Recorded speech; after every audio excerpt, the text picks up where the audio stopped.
دعا یہی کرنی چاہیے کہ ذکر الہی جاری رہے اور راتیں اپنے اشکوں سے منور رہیں اور لوگ ہمارے ہاتھوں سے محفوظ رہیں اور پیشانی سجدوں سے محروم نہ ہو۔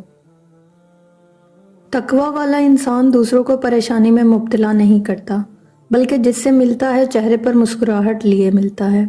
اس کے بولنے اور چلنے میں عاجزی اور انکساری ہوتی ہے۔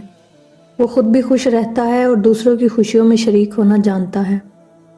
مومن خاموش ہوتا ہے مگر وہ اندھا نہیں ہوتا، یعنی وہ جانتا ہے کہ کون اس کے خلاف ہے، مگر پھر بھی وہ سب کے لیے اپنے دل کو صاف رکھتا ہے۔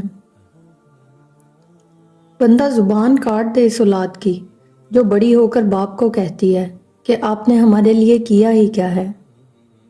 مائیں دوست نہیں ہونی چاہیے۔ آپ ان کے سامنے بکھر جاتے ہیں اور ان کو بتا کر پرسکون ہو جاتے ہیں، مگر وہ نہیں ہوتی، وہ نہیں بھول سکتی۔ معجزے دعاؤں سے ہوتے ہیں اور تہجد کی دعائیں سب سے زیادہ لاڈلی ہوتی ہیں۔ زندگی کبھی بادشاہ نہیں ہونے دیتی، سب کچھ دے کر بھی ہمیں فقیر ہی رکھتی ہے، کسی نہ کسی سے محروم اور کسی نہ کسی کے لیے ترستا ہوا۔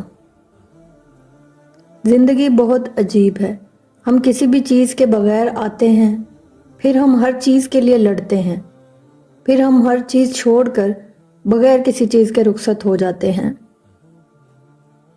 اگر یہ دیکھنا چاہتے ہیں کہ دنیا آپ کے بغیر کیسی ہوگی تو بس یہ دیکھ لیں کہ جو لوگ مر گئے ہیں ان کے بغیر دنیا کیسی ہے۔